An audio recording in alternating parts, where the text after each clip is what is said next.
Hey everyone, so I wanted to pop on here today because of something funny I experienced, observed, I guess maybe just realized / remembered today about piano practicing. So right now it's in the 2-week period between spring and summer semester at SUU here in Southern Utah. And I'm still going to the college about every day to use their practice rooms to work on repertoire that I'm going to be preparing over the summer for my junior recital in the fall and my senior recital in the spring, which right away tells you I am not the traditional type of student at SUU. They have, an entire category of students there, like for non-traditional people who, are on the older side, aren't, exactly young students, or married or whatever else, just, not your typical cookie cutter student. And for me being on the autism spectrum, of course, I am definitely not your normal traditional student at SUU. But anyways, so I think I'm probably one of the only people who is actually going to campus specifically these 2 weeks before summer semester starts. Mainly because I actually already started my summer piano lesson class with the head of the piano department there, Dr. Bornstengel, because he's going to be away and won't be able to do lessons with me through part of July and August. So we started summer lessons earlier than everyone else would have if anybody else was taking it over the summer. But so yeah, for that reason, I was on campus practicing some today. And one of the pieces I picked that I was going over at one point during my practice session today, that I was working on for my senior recital, is Beethoven's Waldstein. And for anyone who's familiar with that piece, who's heard it or has tried to play it, who's seen the music all the way through, like all 3 movements, it's kind of a beast of a piece. Similar in some respects, difficulty-wise, to the 3rd movement of Moonlight Sonata, for example. It's one of those pieces. It's up there, with like I don't know. Some parts of it are probably about as difficult as, say, La Campanella or songs like that. But in fact, one of the piano students at SUU for his senior recital this last spring semester that just ended, did La Campanella for his senior recital, and he actually did really well. I was impressed. Even at the end with those, anyways.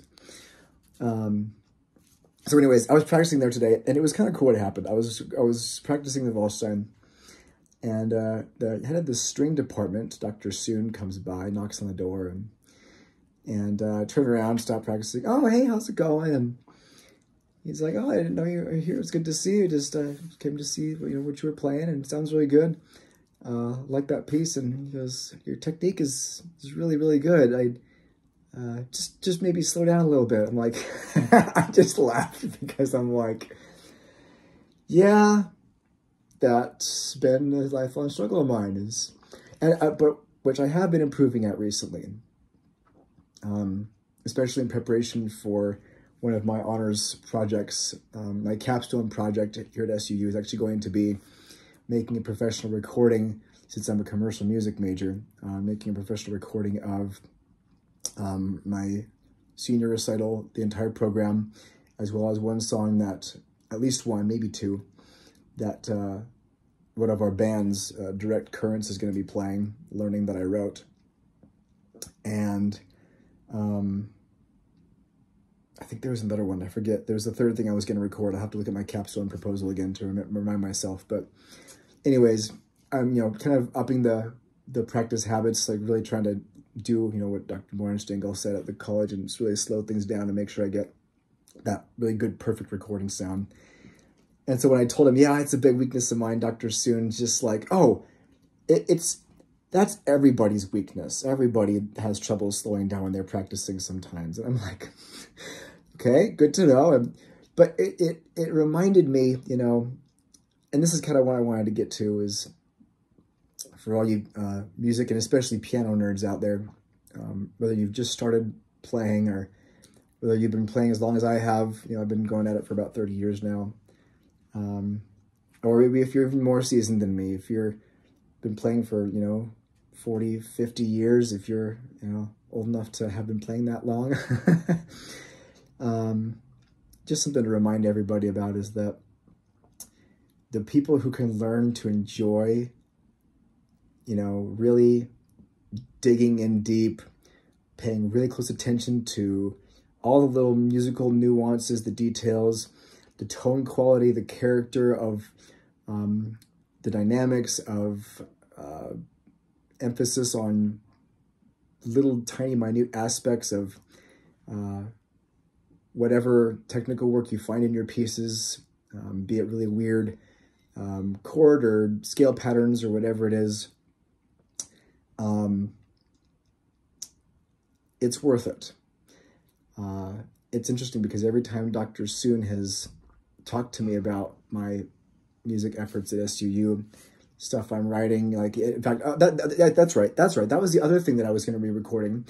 There's an orchestration. I wrote an orchestral piece called Realms, and you can actually find that on my Spotify.